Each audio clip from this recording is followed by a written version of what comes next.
మాట చెప్పవద్దని చెప్పి అంటున్నాడు బాలయ్య. అది కదా మరి. బాలయ్య చిన్నప్పుడు 10 సంవత్సరాలు వయసప్పుడు నేను చూసినటువంటి సందర్భం 10 సంవత్సరాల క్రిందట ఒకసారి గుర్తుకు తెచ్చుకుంటే అప్పుడు నిక్కర్లు వేసుకుని ఉండేవారు. నిక్కర్లు బ్లూ నిక్కరు, బ్లూ టెల్లిన్ షర్టు, బ్లూ నిక్కరు, తెల్లగా ఉండి మంచి తొడలు అవి రౌండ్గా ఉండి చాలా చక్కగా ఉండేవాడు. ఇంకా గుర్తు ఏంటంటే, మాకు మా సిస్టరు వివాహం ముందు అయిపోయింది.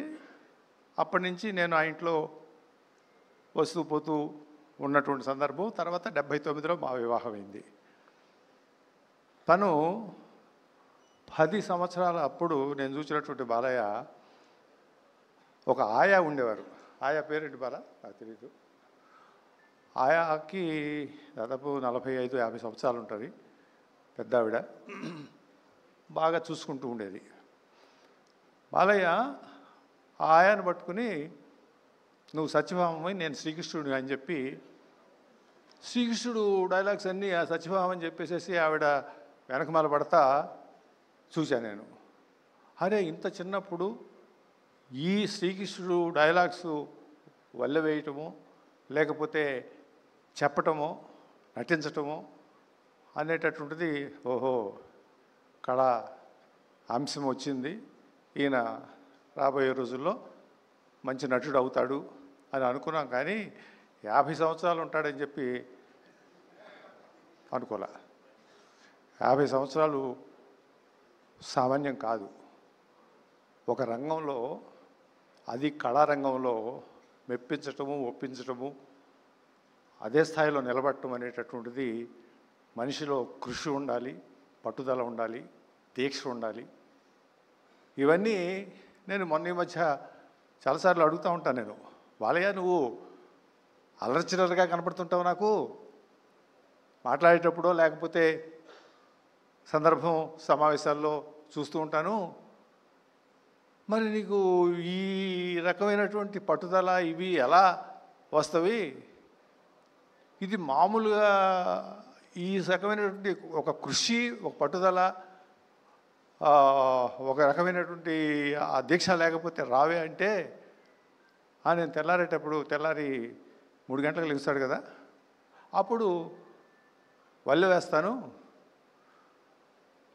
మరి ఎక్సర్సైజ్ అవన్నీ ఉన్నాయి కదా అంటే బాత్రూంలో పోయినప్పుడు కూడా వేసేస్తానంటాడు. అది ఆ తర్వాత మరి ఇవన్నీ రాసుకుని ఎవరు చెప్తారు మీకు అని అంటే ఆ సంస్కృత శ్లోకాలు లేకపోతే ఆ సంభాషణలో అవేనంటే నాకు రాసి ఇస్తారు కదా, అవి నేను ఖాళీ ఉన్నప్పుడల్లా కూడా నేను మళ్ళీ వల్లె వేసుకుంటాను. ఈ వల్లె వేసుకోవటం అనేటటువంటిది 50 సంవత్సరాలు చేయటం అనేటటువంటిది చాలా గొప్ప విషయంగా నేను నాకున్నటువంటి అనుభవంతో నేను ఒక జీవితం చూశాను. కాబట్టి తప్పకుండా ఈ ఒక కృషి అనేటటువంటిది, ఒక పట్టుదల అనేటటువంటిది, ఒక దీక్ష అనేటటువంటిది లేకపోతే ఇది సాధ్యం కాదు.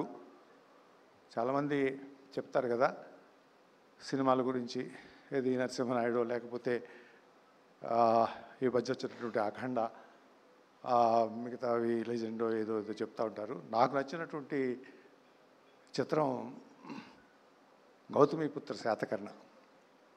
నేను కొంచెం హిస్టరీ బ్యాక్గ్రౌండ్ నాకు ఇంట్రెస్ట్ కాబట్టి, అదే కాకుండా ఆ రకంగా గౌతమిపుత్ర శాతకర్ణ అనేటటువంటి ఒక క్యారెక్టర్ చేయటం అనేటటువంటిది అంత ఈజీ అనేటువంటిది కాదు.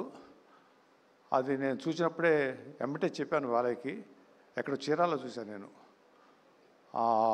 ఆ రకంగా ఆ పాత్రలోకి వెళ్ళిపోయాడు. తనే గౌతమిపుత్ర శాతకర్ణ అని చెప్పి అనుకున్నాడు. మళ్ళీ అతను పుట్టాడు అనేటటువంటి విధంగా నాకు అనిపించింది. నేను ఇంకొక మాట కూడా చెప్పాను. అది ఆ చెప్పటం అనేటటువంటిది కొంచెం ఎక్కువ అయ్యున్నా కూడా ఎన్టీ రామారావు గారు ఈ పాత్ర వేయాలి అన్నా కూడా ఈ రకంగా ఉన్నదేమో అనిపిస్తుంది బాలయ్య నాకు. ఆ రకంగా నువ్వు ఈ పాత్రలోకి వెళ్ళిపోయావు నువ్వు. ఇది నాకు అన్నిటికంటే కూడా నచ్చినటువంటి పాత్ర. ఎందుకంటే హిస్టరీని డిపిక్ట్ చేస్తున్నప్పుడు ఆ కాలం 2000 సంవత్సరాల క్రితం పాత్ర అది.